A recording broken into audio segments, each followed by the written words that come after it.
Bienvenue à tous et à chacun de vous d'être sur la bonne antenne, la meilleure antenne de la diaspora africaine AfroWeb TV. Nous donnons donc l'opportunité à tous les partis politiques, organisations et associations donc de venir nous parler puisque nous représentons la voix de la diaspora africaine. Moïse Agbenye-Gans et Moïse c'est mon nom à la réalisation et à la présentation de cette émission pour vous aujourd'hui. Pour cette deuxième partie, nous allons exclusivement parler donc des défis et des enjeux des élections présidentielles en Côte d'Ivoire. Les élections présidentielles sont toujours source d'invectives et de tensions. Pourquoi est-ce qu'en Afrique, toujours, on a ces problèmes et on a constaté également quelques tensions du côté donc de la Côte d'Ivoire. Monsieur Sidibé en parlait à l'instant et Monsieur Sidibé représente Monsieur Guillaume Soro à la diaspora, surtout aux États-Unis.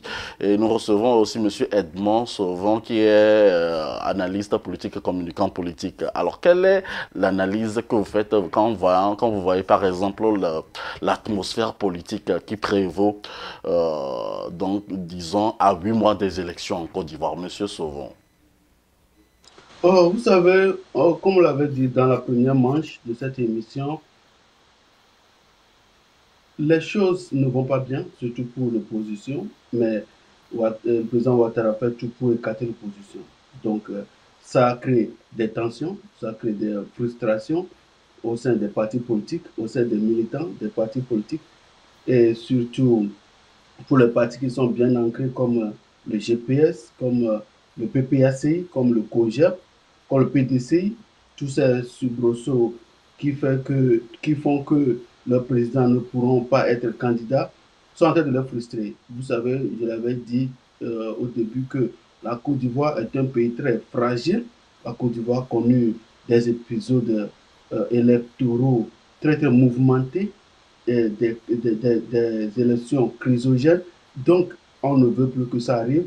Donc, il va falloir que tous les hommes politiques du pouvoir comme de l'opposition de se mettre dans leur tête, dans leur cerveau, que ce qui s'est passé en Côte d'Ivoire dans les années 2010-2011 ne doit plus se passer.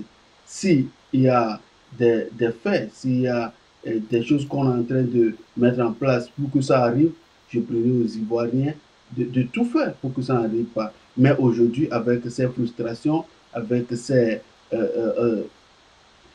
tentacules d'éliminer ou bien d'écarter d'autres potentiels candidats, il faut savoir que nous sommes en politique quand même. Hein.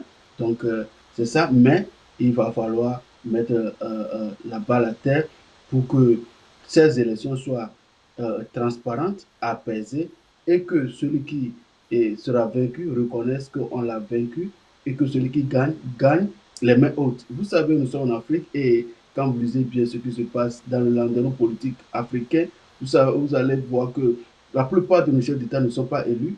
Ceux qui sont élus par le peuple ne parviennent pas au pouvoir.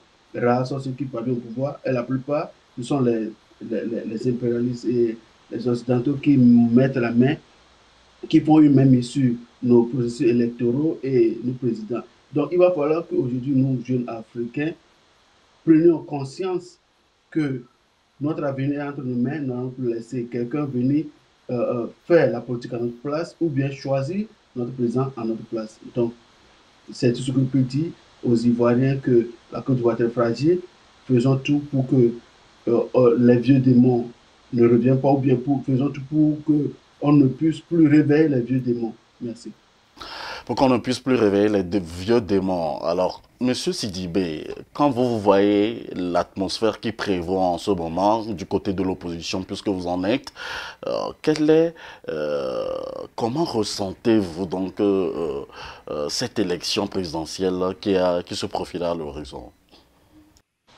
Oui, comme vous l'avez dit, le défi majeur aujourd'hui qui se présente par rapport à cette élection, c'est la cohésion de l'opposition, d'une part, et aussi les électeurs. Parce que d'abord, nos responsables politiques doivent comprendre qu'aujourd'hui, aucun parti politique ne peut à lui seul prétendre gagner les élections en Côte d'Ivoire.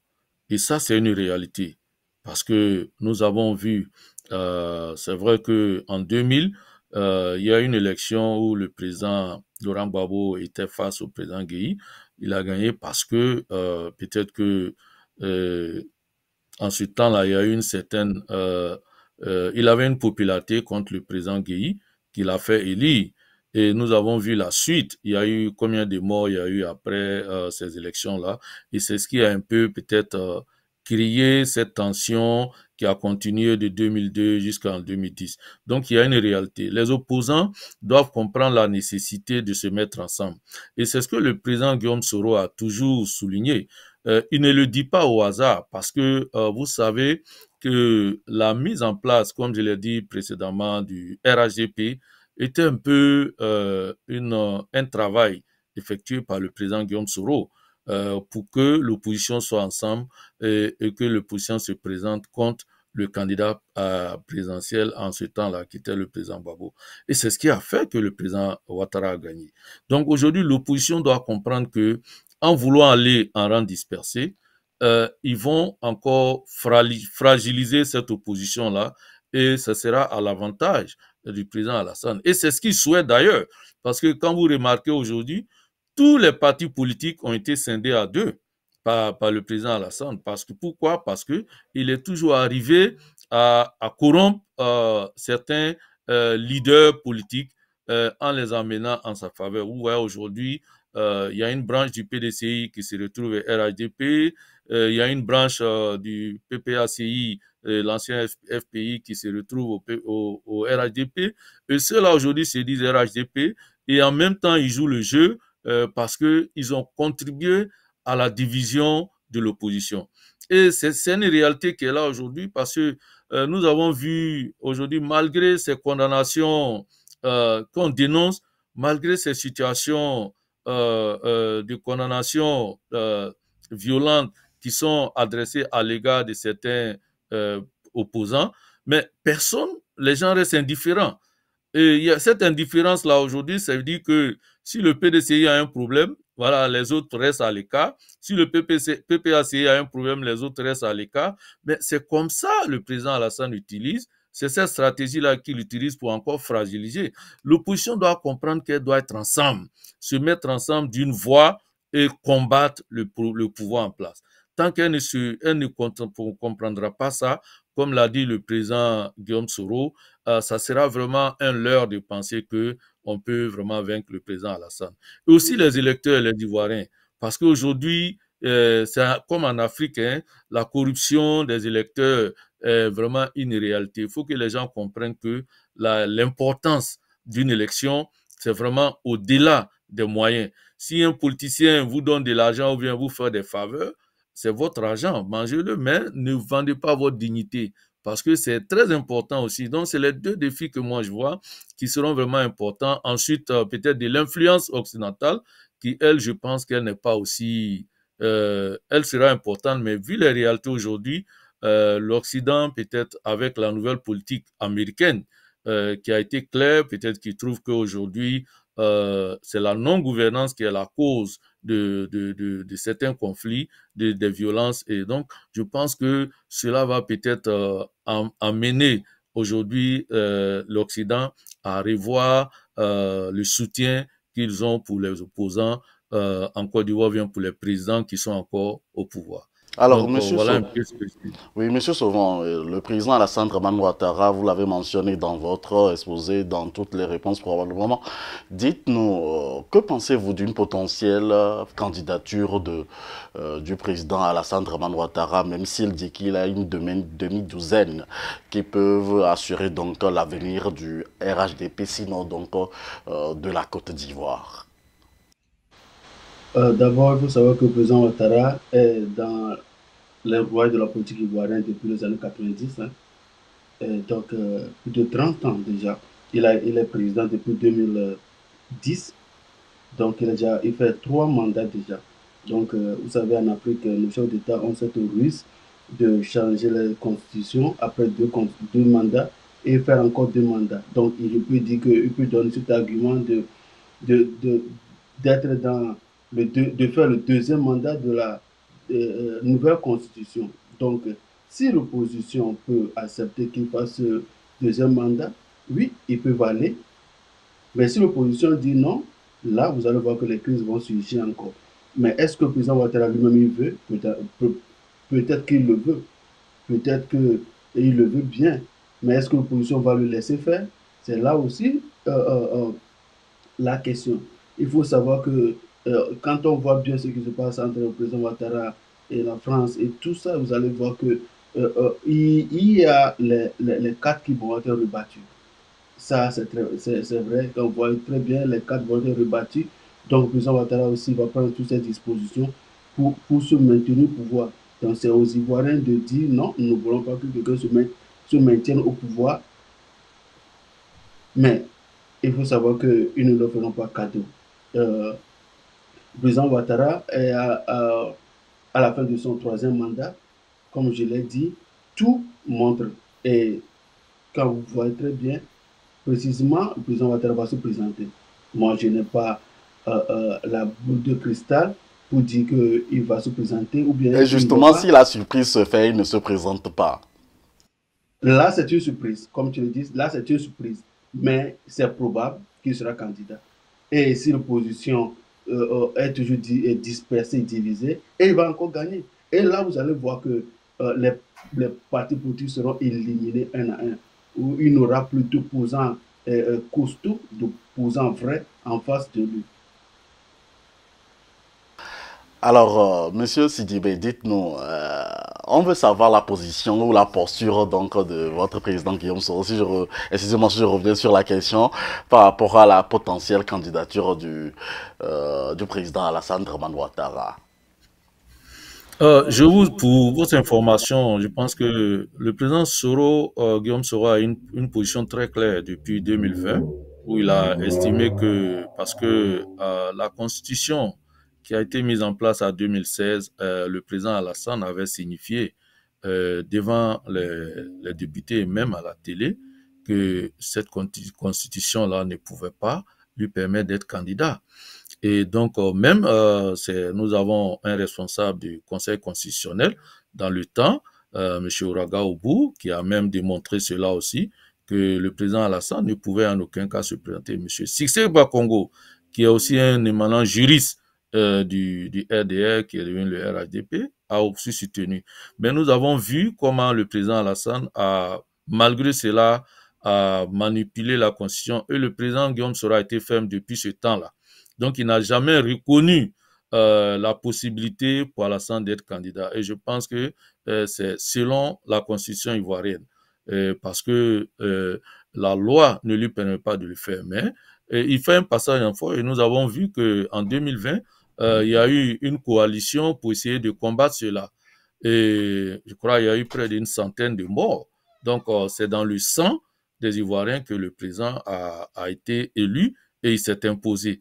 Donc, c'est cette même logique aujourd'hui du président Guillaume Soro qui voit que toute candidature du président Alassane est illégale conformément à la Constitution.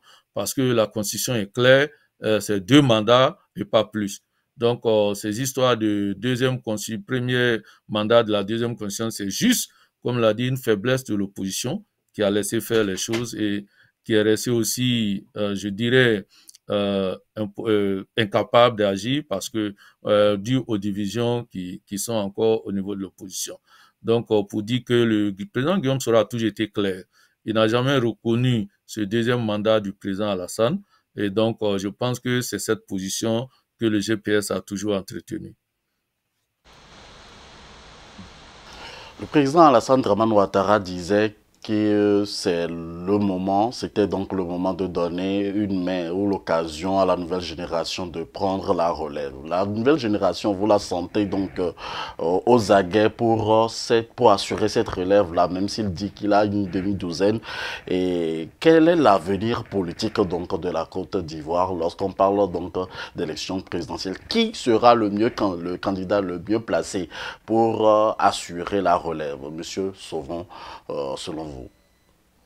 Je l'avais dit au début qu'il n'y a pas d'homme indispensable, hein. En Côte d'Ivoire, il y a beaucoup de jeunes. Je connais Guillaume Soro est un jeune, hein. Blé Goudé est un jeune. Il y a Mamadou Touré, c'est un jeune du PDCI, du RHDP. Donc, il y a des jeunes. Donc, aujourd'hui, le problème, c'est le président Ouattara. C'est à lui de dire, OK, je m'écarte ou bien je me mets de côté et je vais propulser un jeune. Sinon, je vous dis qu'il y a beaucoup de jeunes en Côte d'Ivoire qui puissent relever le défi de la Côte d'Ivoire. L'avenir politique de la Côte d'Ivoire est très rayonnant, comme je vous le dis, parce qu'il y a des hommes capables, des hommes intelligents, des dignes fils de la Côte d'Ivoire qui peuvent être présidents et diriger ce pays. Donc, nul ne peut dire, moi, je suis indispensable, j'ai encore 6 ans devant moi pour faire un quatrième mandat ou bien 100 mois, il n'y a pas de la Côte d'Ivoire. Non, c'est faux. Les hommes passent, les nations restent.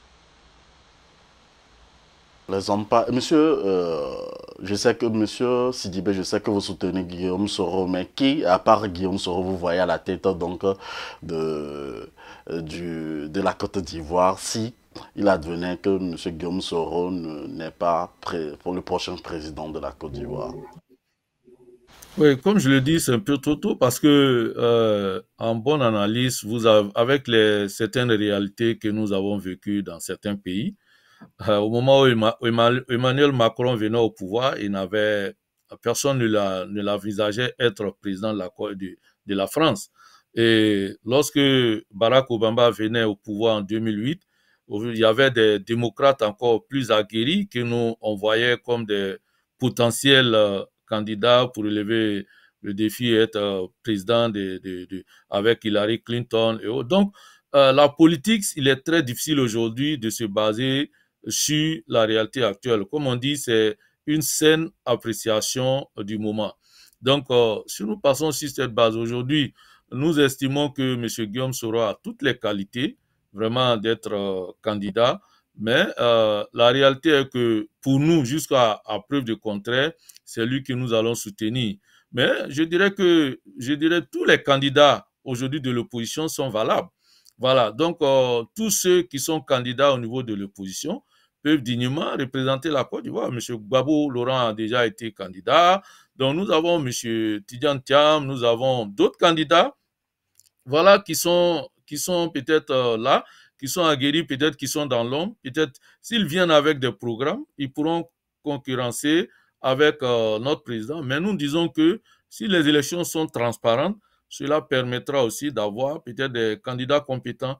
Donc, au Sénégal, personne n'a pensé que Diomaye Faye allait être candidat et être élu. Donc, il a été.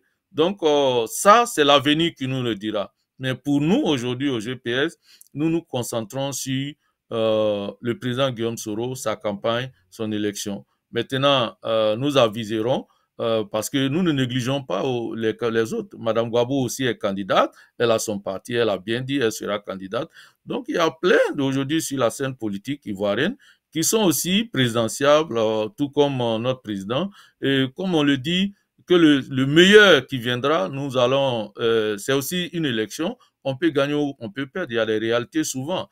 Comme vous avez aujourd'hui aux États-Unis, Kamala Harris, jusqu'au dernier sondage, elle était en avance sur Trump, mais nous avons vu au dernier moment que c'est Trump qui a gagné. Donc, tout peut arriver.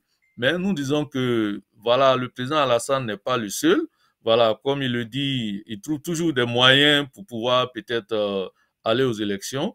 Mais si eux, au RHDP, ils n'ont pas de candidats, je pense que dans l'opposition, aujourd'hui, il y a beaucoup de candidats qui sont prêts à concourir et qui sont présidentiables. Un autre pan donc de cette entrevue, c'est par rapport à aux réformes de la composition donc de la CEI et surtout de la révision de la liste électorale. Comment est-ce que l'opposition pourra tenir face au RHDP donc avec cette liste sans la révision de la liste électorale? Monsieur Edmond Sauvant. Vous savez, dans tous les pays africains, moi, je le dis toujours que une CI, une commission électorale politique est toujours à la faveur du parti au pouvoir. Donc, c'est pourquoi il va falloir soutenir une commission électorale, comme le dit, technocrate ou bien technique. Là, vous avez des gens que vous connaissez, qui sont, entre guillemets, neutres, qui ne sont pas affiliés à un parti politique, qui puissent diriger les élections et organiser les élections. Mais si vous avez une commission qui est d'abord politique, vous avez le monde des partis politiques, chacun va rouler pour son parti. Même si on dit qu'elle est indépendante ou bien elle est autonome, elle n'est jamais indépendante. Donc, ce qui se passe aujourd'hui au niveau de la CU de la Côte d'Ivoire, et il faut savoir que c'est le RDP qui est à la manette, c'est le RDP qui fait tout ce qui se passe là-bas. C'est à eux de vouloir euh, euh, les réformes de la liste électorale pour que ça puisse arriver. Mais je l'ai dit au début que il va falloir forcer le RHDP à le faire. C'est à l'opposition de mettre la pression sur le RHDP. Mais si on le laisse, il ne va pas le faire. Et quand je vois aujourd'hui la scène politique, je vois que tous les hommes politiques ivoiriens sont d'accord sur une réforme de la CEI, une réforme de la liste électorale et la réinscription des candidats qui ne sont pas inscrits. Donc là, il va falloir, comme je l'ai dit, mobiliser le peuple, il va falloir mettre la pression sur les RHDP pour que ça puisse arriver parce que le président de la CI, vous savez que c'est un allié du président. Donc il fera tout pour que ça n'ait pas lieu. Donc la classe politique de l'opposition doit mettre la pression sur le parti au pouvoir pour lui forcer la main à faire ces réformes. Parce que sans ces réformes, vous allez voir que le président Ouattara va encore gagner les élections haut la main. Beaucoup de candidats seront encore éliminés. Ceux qui sont à l'extérieur peuvent rentrer. Ceux qui ne sont pas inscrits seront toujours mis dehors et ça va encore créer des crises. Donc, c'est très important de faire ces réformes et que je demande à l'opposition. L'autre fois, j'avais suivi un communiqué de l'ensemble de la classe politique ivoirienne qui sont mis ensemble pour demander ces réformes. Là, c'est très bien. Si eux tous se mettent ensemble et signent un même communiqué dit nous voulons ces réformes, ça c'est un début de pression sur le gouvernement et ça peut porter fruit. Alors, avec cette liste électorale, est-ce que vous pensez que l'opposition peut remporter les élections à venir, Monsieur Sidibé? Ouais, je pense que concernant le GPS, notre président a été clair depuis 2019 parce que il faut rappeler que le président Guillaume Soro, lorsqu'il était Premier ministre, de 2007 à 2010, c'est lui qui a piloté les élections en Côte d'Ivoire en tant que Premier ministre. Donc, il a beaucoup contribué à la nomination et à la constitution de la CEI qui a permis les élections de 2010. Et après son élection, le président Alassane a essayé de démanteler cette constitution-là parce que il faut, pour rappel, le président qui a dirigé, le président de la CEI qui a dirigé les élections en 2010 n'était pas du camp du président Laurent Gbagbo. Il était du PDCI, M. Youssouf Bagayoko, qui a dirigé. Et donc, il y avait une certaine inégalité entre les différents partis au sein de la commission. Mais lorsque le président Ouattara est venu, après, il a commencé à démanteler la CEI, il y a des voix qui se sont levées. Le président Guillaume Soro a dénoncé cela depuis 2019. Et aujourd'hui, nous avons constaté que cela est accentué parce que la CEI qui est là aujourd'hui a complètement été démantelée et une CEI pro-RHDP. Pour votre information, nous avons vu comment les dernières révisions des listes électorales ont été décriées et aujourd'hui, il reste près de 4 millions de personnes qui ne sont pas inscrits sur la liste. Or, ce que nous voyons, c'est qu'en principe, la loi oblige la CEI de faire une inscription sur les listes électorales chaque année. Mais ils attendent toujours au dernier moment et l'inscription qui a été faite l'année passée, donc cette année déjà, ils confirment qu'ils ne feront pas d'inscription. Alors que au moins 4 millions de personnes d'Ivoiriens qui voulaient s'inscrire n'ont pas pu le faire et la CEI a carrément refusé. Et ça a été dit la dernière fois par le président qu'il n'y aura plus d'inscription sur la liste électorale.